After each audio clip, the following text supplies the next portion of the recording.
अस्सलाम वालेकुम। उम्मीद है आप सब खैरियत से होंगे और अपना बहुत सारा ख्याल रख रहे होंगे। My name is Zobia Amin. I am certified clinical psychologist and उम्मीद है आप सब अपना बहुत सारा ख्याल रख रहे होंगे और अपनी अच्छी हेल्थ में होंगे, ना सिर्फ अपनी फ़िज़िकल बल्कि मेंटल हेल्थ का भी ख्याल रख रहे होंगे। आज का जो हमारा सेशन है वो क्वेश्चन एंड आंसर सेशंस होगा और आपको जो भी साइकोलॉजिकल हेल्थ के बारे में सवाल करने हैं तो you are more than welcome. तो हम शुरू करते हैं सवालों से। वालेकुम अस्सलाम। जो बहुत इम्पोर्टेंट सवाल जो मुझसे पूछा गया, किसी ने पूछा था कि अगर कोई बच्चा जो है उसमें ऑटिस्टिक सिम्टम्स हैं, क्या वो ठीक हो जाएंगे या क्या वो नॉर्मल बच्चा हो जाएगा। वालेकुम अस्सलाम। तो या वो नॉर्मल ही एक्ट कर सकता है। तो ये बात समझने की ज़रूरत है कि जो ऑटिस्टिक बच्चे या जिन बच्चों में ऑटिस्टिक सिम्टम्स होते हैं they are entirely different than normal children. वालेकुम अस्सलाम।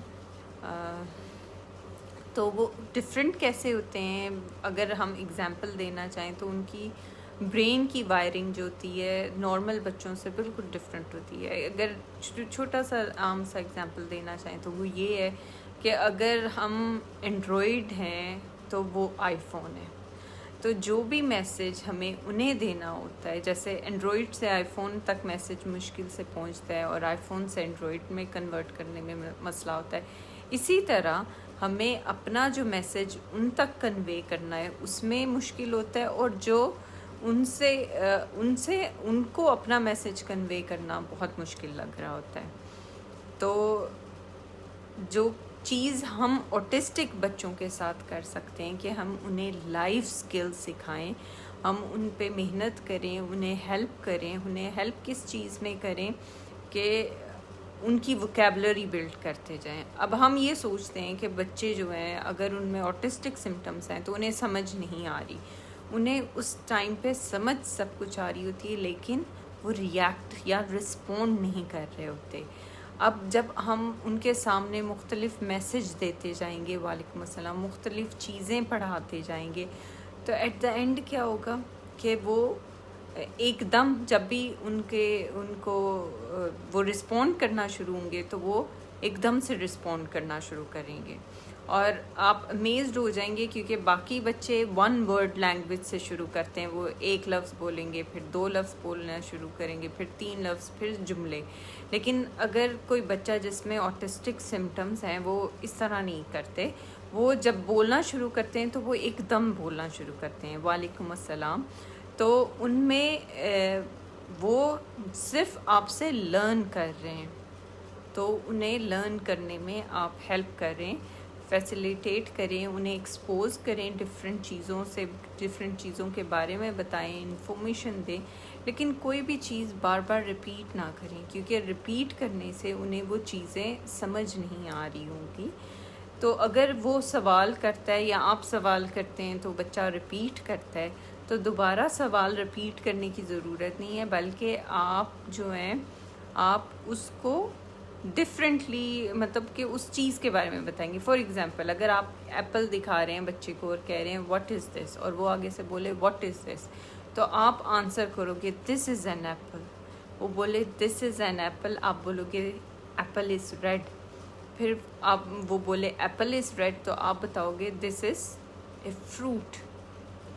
तो इस तरह क्या होगा कि उससे समझ आ रही है कि जब सवाल किए जाता है तो उसके बाद जवाब आता है, और इसके साथ साथ वो उस चीज़ के बारे में बहुत सारी चीज़ें सीख रहे हैं कि वो एप्पल जो है वो फ्रूट है, वो रेड है, वो हम खाते हैं। तो इसीलिए जो है वो चीज़ें आपने बतानी है। Rita Malik, what do you want to know about MS clinical psychology. MS clinical psychology is a degree, ठीक है, जिसमें आपकी ट्रेनिंग भी होती है और आपको जो है लेक्चर्स भी होते हैं। तो basically it's a professional degree जिसमें आप क्लिनिकल साइकोलॉजी के बारे में पढ़ते हो, आप थेरेपीज़ पढ़ते हो, आप डिसऑर्डर्स पढ़ते हो, आप मैनेजमेंट पढ़ते हो। वालेकुम अस्सलाम सादिया, हाउ आर यू। तो ये चीज़ें जो है आपने जो है क्लिनिकल साइकोलॉजी में आपको पता चलती हैं। अच्छा, अब अक्सर लोग जो हैं वो कहते हैं कि जब ऑटिज़म या ऑटिस्टिक बच्चा जो है वो खेल रहा है और हम उसके बारे में बात कर रहे हैं तो उसे समझ नहीं आ रही, लेकिन ऐसा नहीं होता। हमेशा जो बच्चा है जिसमें चाहे ऑटिस्टिक सिम्टम्स हैं, लेकिन वो अपने सराउंडिंग से वेल अवेयर होता है, वो चीज़ें सीख रहा होता है, पिक कर रहा होता है, देख रहा होता है, लेकिन रिस्पॉन्ड नहीं कर रहा होता जिस तरह नॉर्मली बच्चा रिएक्ट या रिस्पॉन्ड करेगा। अब जो दूसरा क्वेश्चन था वो ये था कि जब भी गुस्सा आए या जब भी इंसान गुस्से में हो तो वो किस तरह अपने आप को जो है काम डाउन करे। अब गुस्सा जो है उसको हम रोक नहीं सकते, गुस्सा जो है वो नेचुरल है, नेचुरल इमोशन है, तो हम गुस्सा रोक नहीं सकते, लेकिन उसे मैनेज और कंट्रोल ज़रूर कर सकते हैं। अब गुस्से को मैनेज और कंट्रोल कैसे करना है? गुस्से को मैनेज करने के लिए सबसे पहले आपने देखना है कि आपको आपके जो ट्रिगर्स हैं वो क्या हैं, या फिज़िकल क्लूज़ जो हैं वो क्या हैं। ठीक है, आपके फ़िज़िकल क्लूज़ क्या होते हैं? जैसे बहुत सारे लोग जो जब उन्हें गुस्सा आता है तो वो लाल होना शुरू हो जाते हैं, कुछ लोगों को गुस्सा आता है वो मुट्ठियाँ बंद कर लेते हैं, कुछ लोगों को पेट में दर्द होती है, कुछ लोग कांपना शुरू हो जाते हैं। तो गुस्सा एक्सप्रेस करने से पहले आपको ये बॉडी सिम्टम्स, आपके ये बॉडी क्यूज़ दे रही होती है कि बस अब आउटबर्स्ट होने वाला है। तो जब आपको लगे कि आपकी बॉडी आपको क्यूज़ दे रही है, उसी टाइम पे अपने आप को उस एनवायरनमेंट से बाहर ले जाएं, क्योंकि अगर आप वहाँ ही रहेंगे तो आप गुस्सा एक्सप्रेस करेंगे। तो इसलिए अपने आप को उस सिचुएशन से बाहर ले जाएं, अपने आप को थोड़ा सा काम करें। काम करने के लिए थोड़ा सा पानी पिएं, बैकवर्ड काउंटिंग कर सकते हैं, आप अपने आप को रिलैक्स कर सकते हैं। और जब आपका गुस्सा इस तरह हो जाए कि आप जो है उसे कंट्रोल कर सकें, या फिर आपको लगे कि आप आउटबर्स्ट नहीं करेंगे या रिएक्ट नहीं करेंगे, तब आपको जो चीज़ जो है वो बुरी लगी है वो आप कन्वे कर सकते हैं। क्योंकि अगर आप अपनी चीज़ें जो आपको बुरी लगती हैं वो कन्वे नहीं करेंगे या एक्सप्रेस नहीं करेंगे, तो वक्त आएगा जब आपका आउटबर्स्ट बहुत ज़्यादा होना शुरू हो जाएगा या आप इरिटेटेड रहना शुरू हो जाओगे। तो इसीलिए जब भी आपको फील हो कि आपको गुस्सा आ रहा है, उसमें एक्सप्रेस करना कि किस बात पे गुस्सा आ रहा है बहुत ज़रूरी होता है। लेकिन जब इंसान गुस्से को रिएक्ट करता है तो तब क्या होता है कि आप बराबर जो है गलत हो जाते हो। तो इसीलिए जब भी आपने एक्सप्रेस करना है, आपने थोड़ा सोच समझ के फिर एक्सप्रेस करना है, थोड़ा उसको अच्छे तरीके से अपना मैसेज जो है कन्वे करना है। बच्चे का जब किसी चीज़ से रोकने, लेकिन फिर वो क्यों भूल जाते हैं और वही मिस्टेक बार बार रिपीट करते हैं। एक्चुअली कोई भी बिहेवियर सीखने के लिए या सिखाने के लिए आपको कंसिस्टेंट होना पड़ेगा। जब आप कंसिस्टेंट नहीं है किसी चीज़ में बच्चे को रोकने में, तो बच्चा भी भूल जाएगा और वो उस चीज़ को बार बार रिपीट करेगा। इसीलिए वो मिस्टेक बार बार रिपीट करेगा, वो उस मिस्टेक से सीखेगा नहीं। लेकिन जब उसे एक ही रिस्पॉन्स बार बार मिलेगा एक ही बिहेवियर पे, तो वो सीख जाएगा कि इसमें जो है मुझे यही रिस्पॉन्स मिलेगा तो मुझे चेंज अपने आप को ये मैं नहीं कर सकता, वो सीख जाएगा। लेकिन अगर आप कभी उस चीज़ पे ज़्यादा डांट रहे हैं, कभी आप कम डांट रहे हैं, कभी आप उसको सुन रहे हैं, कभी नहीं सुन रहे, तो वो कुछ नहीं सीखेगा। इंस्टेड वो कंफ्यूज हो जाएगा कि ये क्या हो रहा है, ये क्यों ऐसे हो रहा है। तो इसलिए आपको सबसे पहले क्लियर होना चाहिए, जो आपके रूल्स हैं बच्चों के लिए वो बिल्कुल क्लियर होने चाहिए कि आपने किस चीज़ पे बच्चे को रोकना है, किस चीज़ पे नहीं रोकना। फिर बी कंसिस्टेंट, क्योंकि जब तक आप कंसिस्टेंट नहीं हैं तब तक आप बच्चे को नहीं रोक सकते या फिर उसका वो बिहेवियर चेंज नहीं कर सकते। वो बार बार ट्राई करेगा कि इस दफ़ा मेरी सुनी जाएगी कि नहीं, क्योंकि उसे फील हो रहा है कभी सुनी जाती है कभी नहीं सुनी जाती, तो वो हमेशा ट्राई करता रहेगा, वो गिव अप नहीं करेगा, वो जो बिहेवियर है उसको गिव अप नहीं करेगा। तो इसीलिए अगर आप चाहते हो कि वो बिहेवियर छोड़ दे तो आपको कंसिस्टेंट होना ज़रूरी है। एक और सवाल है कि जब जो जिन लोगों को सो नहीं सकते या नींद डिस्टर्ब होती है उन्हें क्या करना चाहिए। अच्छा, इसके लिए मैं कहती हूँ आप लोगों को स्लीप हाइजीन जो है वो देखनी चाहिए, वो फॉलो करनी चाहिए। स्लीप हाइजीन अब क्या है कि सोने वक्त आपने जो है ना कोई ये मोबाइल वगैरह देखना है, ना कोई आपने कोई कंप्यूटर या मूवीज़ या टीवी देखना है, क्योंकि इससे आपका ब्रेन एक्टिव हो जाता है। और दूसरी चीज़ जो ये खाना जो है सोने से एटलीस्ट 2-3 घंटे पहले खाएं, क्योंकि जब आपने 2-3 घंटे पहले खाया होगा तो आप सो सकेंगे, और अगर आप उसी वक्त खा के लेट जाएंगे तो आपको सोना मुश्किल होगा। फिर सोने से पहले कोई भी जो है थोड़ा सा वार्म मिल्क वो पी लें या फिर थोड़ा सा पानी पी लें ताकि आप सुकून से सो सकें। इसके अलावा अपने या तो आप अपने हाथ पाँव सर थोड़ा सा गीला करें ताकि इन चीज़ों से आपकी जो बॉडी होती है वो रिलैक्स होती है। और जब सोने लगें, जब बेड पे जाएं जब आपको पता चले कि आपकी जो आंखों में नींद है, क्योंकि अक्सर क्या होता है हम बेड को एसोसिएट कर लेते हैं जागने से या मोबाइल देखने से। फिर क्या होता है जब आप बेड पे आते हो आपको नींद नहीं आती।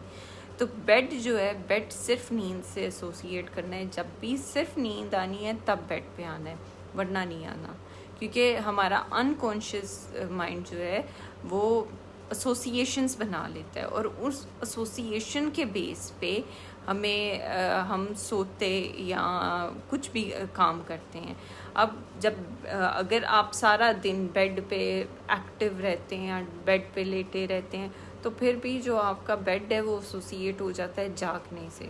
तो आपने देखना है कि आपका बेड आपने किस चीज़ से एसोसिएट किया, नींद से या जागने से। और बेड पे आपने बिल्कुल भी मोबाइल वगैरह यूज़ नहीं करना, क्योंकि उससे आप फ्रेश हो जाते हो, आपको नींद आने के बजाय आप जाग जाते हो।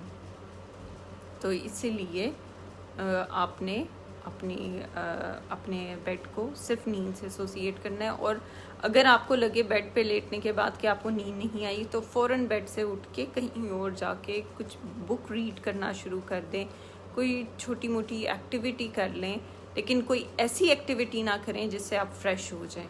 तो बुक रीडिंग से भी, जो बुक रीडिंग है वो बहुत अच्छी एक्टिविटी है, उससे आपको नींद आएगी। और फिर जब आपको लगे आपको नींद आ रही है तब आप बेड पे आएँ, क्योंकि अगर आप बेड पे लेटे जागते रहेंगे तो वो बेड जागने से एसोसिएट हो जाएगा। तो इसलिए आपने देखना है कि आप अपने बेड को किस चीज़ से एसोसिएट कर रहे हैं, नींद से, सोने से या जागने से। फिर एक और जो सवाल है वो ये है कि अगर आपको थोड़ी उदासी हो रही है, परेशानी हो रही है, तो आपको साइकेट्रिस्ट के पास जाना चाहिए या क्लिनिकल साइकोलॉजिस्ट के पास जाना चाहिए।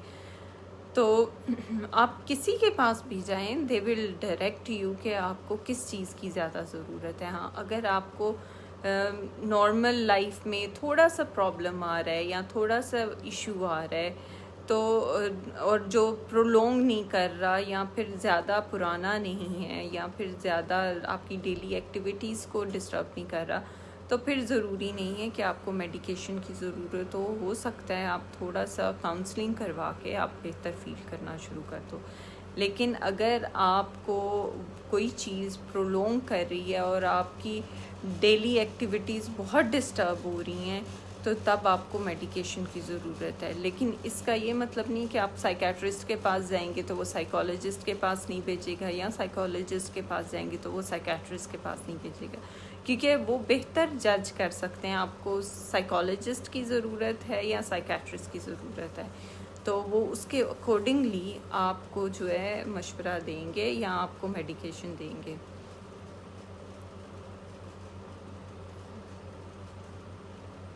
नॉइज़ डिस्टर्बेंस की वजह से होते हैं, थोड़ी नॉइज़ भी बहुत ज़्यादा लगने लग जाती है। वाई जब इंसान सेंसिटिव हुआ होता है तब उसे चीज़ें जो हैं डिस्टर्ब करती हैं। हमेशा इसके पीछे कोई ना कोई रीज़न होती है कि आपको अगर नॉइज़ डिस्टर्ब कर रही है तो यू हैव टू सी कि वो नॉइज़ क्यों डिस्टर्ब कर रही है या उसके पीछे क्या रीज़न है।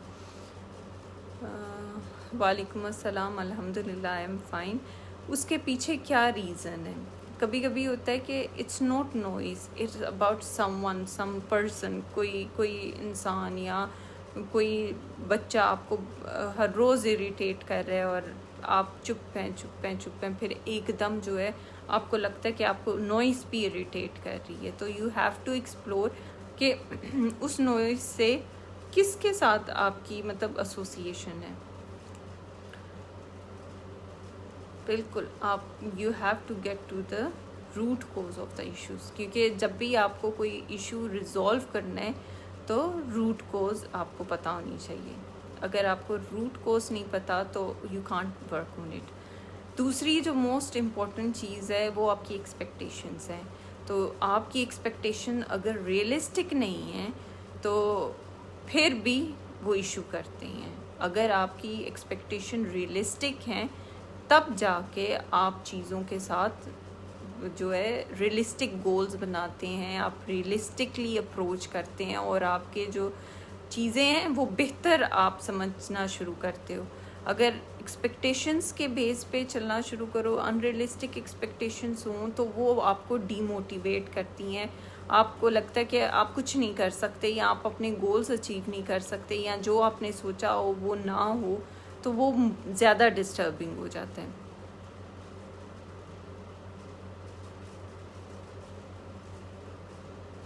ठीक है, तो yes, I have a group, life skills counselling services group on this page, you can join that. और I do have a YouTube channel named as Life Skills Counseling Services by Zobi Amin. You can subscribe that too, वो भी मैं आपको share करूँगी। Thank you. अच्छा, बिल्कुल, जब आप पेशेंटली कोई काम करते हैं या फिर आप कंसिस्टेंट होते हैं और आप हार्ड वर्किंग होते हैं तो यू गेट योर रिजल्ट्स।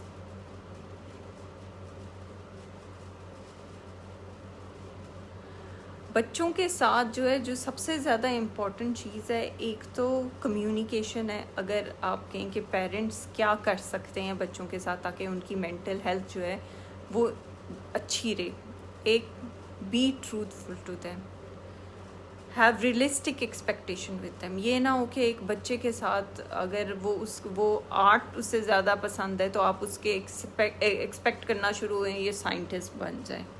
ठीक है, realistic expectation, be true to them. जो आपको फील होता है या फिर जो आपको लगता है कोई चीज़ गलत है, do explain them how and why. क्योंकि हम बच्चे को बता तो देते हैं ये नहीं करना या ये करना है, पर ये नहीं बताते कि क्यों नहीं करना या क्या करना है, इसके जगह क्या करना है। जो हम मना कर रहे हैं कि ये नहीं करना, इसकी जगह क्या करना है। जब बच्चे दिमागी तौर पे क्लियर होंगे चीज़ों पे, उन्हें पता होगा, वो आपके फ्रेंड होंगे, तो वो चीज़ें जो हैं ज़्यादा अच्छी, उनकी मेंटल हेल्थ ज़्यादा अच्छी होगी। So be true to them, communicate each and everything according to their age. अब ये नहीं है कि जो चीज़ें उन्हें समझ नहीं आ रही या जो बातें उन्हें समझ नहीं आ रही आप उन्हें वो भी बता रहे हो, आप घर की पॉलिटिक्स, लड़ाई झगड़े वो बता रहे हो, नहीं। बट अगर फॉर एग्ज़ाम्पल अगर किसी माँ बाप की डाइवोर्स हो रही है, सेपरेशन हो रही है, बहुत सारे लोग क्या करते हैं, वो चीज़ जो है वो बच्चों को नहीं बताते और वो बच्चों के लिए एज ए शॉक आती है। तो you have to communicate that there is something wrong. हम शायद हम में भी अलग हो जाएं ताकि बच्चे अवेयर हों, लेकिन आपको डिटेल्स बताने की ज़रूरत नहीं है कि क्यों लड़ाई हो रही है, क्या लड़ाई हो रही है, क्या रीजंस है, लेकिन you should make them aware about the surrounding ताकि उन्हें चीज़ें समझ आएँ और वो उसके मुताबिक अपने आप को क्लियर रखें। क्योंकि बहुत सारे बच्चे जो जब उनको कम्युनिकेट नहीं किया जाता, वो क्लियर नहीं होते, बड़े होके जब वो एडल्टहुड में जाते हैं तो उनको पर्सनालिटी इश्यूज आ जाते हैं, उनके रिलेशनशिप वो बेहतर डेवलप नहीं कर सकते, चीज़ें जो होती हैं उनके लिए डिस्टर्बिंग हो जाती हैं। वालेकुम सलाम, अल्हम्दुलिल्लाह आई एम फाइन। ठीक है, तो आपने वो चीज़ें जो है वो करनी है। वालेकुम अस्सलाम। तो बच्चों के साथ जो साइकोलॉजिस्ट आपको जिस चीज़ों में हेल्प करेगा वो बिहेवियर मैनेजमेंट है या बिहेवियर मॉडिफिकेशन है, वो अक्सर माँ बाप को समझ नहीं आ रही होती, तो उसमें वो बताते हैं किस तरह बिहेवियर, जो माँ बाप का बिहेवियर है वो उनके बिहेवियर को चेंज कर सकता है। तो वो बिहेवियर मॉडिफिकेशन में आपको हेल्प होती है, क्योंकि अक्सर जो सोचा जाता है ना या समझा जाता है कि एक सिचुएशन हुई है उसकी वजह से बच्चे ने कॉन्सिक्वेंस शो किया है या टेंट्रम थ्रो किया है या रोना शुरू हो गया है या ज़िद करना शुरू हो गया है, लेकिन जो सिचुएशन और कॉन्सिक्वेंस है उसके दरमियान में बिहेवियर आता है, बिहेवियर ऑफ देयर पेरेंट। अब जिस तरह का आपने उसके साथ बिहेवियर रखा या आपने उसको रीइंफोर्स कर दिया या पनिश कर दिया, उसके मुताबिक कॉन्सिक्वेंस आता है, उसके मुताबिक जो बच्चा जो है वो चीज़ सीखता है और दोबारा करता है। यह बिल्कुल बच्चों के सामने या बच्चों पे नेगेटिव असर जो है, अगर पेरेंट्स आर्ग्यू करें तो बच्चों पे बहुत नेगेटिव असर होता है, और दैट कैन, वही मैं बात बताती हूँ बार बार कि वो जब एडल्टहुड में जाएंगे तब उनमें वो प्रॉब्लम्स आ जाएंगी। जैसे जिनके माँ बाप बहुत ज़्यादा लड़ाई करते हैं, आर्ग्यू करते हैं बच्चों के सामने, उन बच्चों को रिलेशनशिप्स जो है वो इनिशिएट करने, मेंटेन करने या एंड करने जो है मुश्किल लगते हैं, और क्योंकि सारे रिलेशनशिप्स के टेम्पलेट उन्हें अपने माँ बाप से मिलते हैं।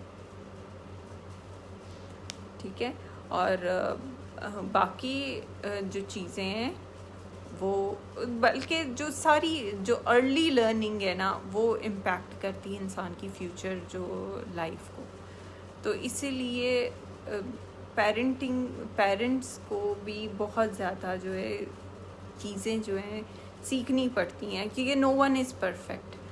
पेरेंट्स जो हैं, पेरेंटिंग हम कहते हैं कौन perfect parent, there is nothing as perfect parenting. हर चीज़ ट्रायल एंड एरर से सीखी जाती है, जब मिस्टेक्स होती हैं तो उसके आगे सीखा जाता है। वालेकुम अस्सलाम। ज़िद्दी बच्चों के लिए एनी टिप्स? अच्छा, असल में क्या होता है कि बच्चे के साथ कोई और भी ज़िद कर रहा होता है, इसीलिए बच्चा ज़िद्दी होता है। अब फॉर एग्ज़ाम्पल, अब अगर एक बच्चा रो रहा है, कि एक बच्चा कहेगा मामा मुझे ये चीज़ चाहिए, माँ बोलेगी नहीं ये नहीं देनी, बच्चा रोना शुरू हो जाएगा। माँ फिर भी बोलेगी नहीं देनी, बच्चा चीखें मारना शुरू होगा, माँ भी आगे से शाउट करना शुरू कर देगी बच्चे पे। बच्चा टेंट्रम थ्रो करेगा, वो एकदम ऐसे शोर मचाना शुरू होगा कि माँ जो है तंग आके बोलेगी अच्छा ले लो ये चीज़। अब उसमें क्या होगा कि वो बच्चे का बिहेवियर रीइंफोर्स हो गया। बच्चे ने क्या सोचा कि डायरेक्ट आराम से बात करने की ज़रूरत नहीं, जब मैं चीखूं चिल्लाऊंगा, जब मैं ज़्यादा शोर मचाऊंगा तब मुझे चीज़ मिल जाएगी।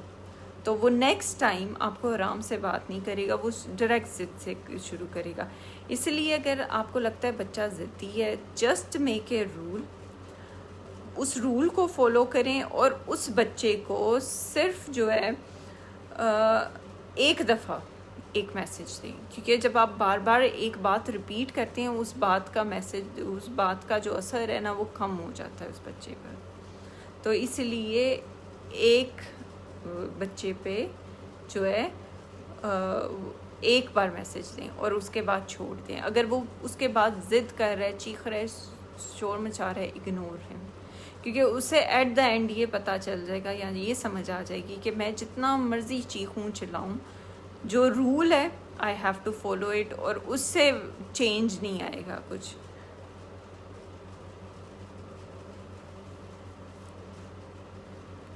इन OCD how to stop intrusive thoughts? अच्छा, OCD में क्या होता है? OCD इज़ साइकोलॉजिकल डिसऑर्डर जिसमें आपने देखना है कि आपका टाइम ड्यूरेशन कितना हो गया, कितना आपको अफेक्ट कर रही है। इसमें क्या है कि first of all you need some medication.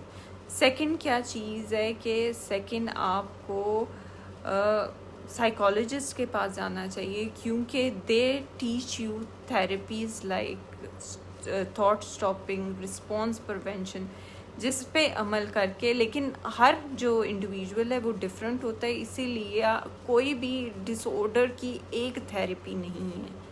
तो इसलिए जब आप क्लिनिकल साइकोलॉजिस्ट के पास जाते हैं, वो आपकी हिस्ट्री लेके उसके मुताबिक, आपकी पर्सनालिटी के मुताबिक जो चीज़ आप पे ज़्यादा जिसका असर होता है उस चीज़ के बारे में आपको बताते हैं। लेकिन इसके साथ साथ अगर वो चीज़ आप पे अफेक्ट नहीं कर रही तो वो थेरेपीज़ चेंज की जाती हैं, फिर आपको बताया जाता है कि आप क्या चीज़ प्रैक्टिस करो। तो इसीलिए अगर हम इस तरह बोल दें कि ओसीडी का ये ट्रीटमेंट है, तो it won't work like that, वो काम नहीं करता। ओसीडी के थॉट स्टॉपिंग है, माइंडफुलनेस है, बहुत सारी चीज़ें हैं जो आप कर सकते हो, लेकिन you have to be like you have to consult a clinical psychologist अगर आपको कोई एक मेन जो है प्रॉब्लम जो डील करनी है। तो आई थिंक इसके साथ I am going to end my session. अपना बहुत सारा ख्याल रखें और do keep focusing on your mental health, क्योंकि mental health is equally important. And next time इंशाल्लाह नेक्स्ट संडे को फिर दोबारा बात होगी, दोबारा लाइव सेशन करेंगे, लेकिन टाइम शायद थोड़ा सा चेंज कर लें, थोड़ा सा पहले कर लें। First it was like 10 PM Pakistan time and 9 PM UAE time, तो अब शायद I will do 8 PM UAE time and 9 PM Pakistan time. अपना बहुत सारा ख्याल रखें और इसके साथ ही अपनी मेंटल हेल्थ का ख्याल रखें। तो इंशाल्लाह next Thursday will meet same time and do subscribe my channel अगर आपने अभी तक सब्सक्राइब नहीं किया। एंड इफ़ यू वांट कि किसी टॉपिक पे बात हो, डू आस्क दैट टॉपिक। अगर आप चाहते हो कि आप सवाल जवाब ही सिर्फ हों तो we can do that also, वरना अगर आप चाहते हो कोई इंफॉर्मेटिव टॉपिक हो तो we can even start that topic. तो आप ज़रूर कमेंट्स में अपने टॉपिक्स या जिस चीज़ पे आप बात करना चाहते हो वो बता दो, ताकि उस नेक्स्ट संडे या फिर आगे उसके मुताबिक प्लान किया जाए। ओके, अल्लाह हाफ़िज़।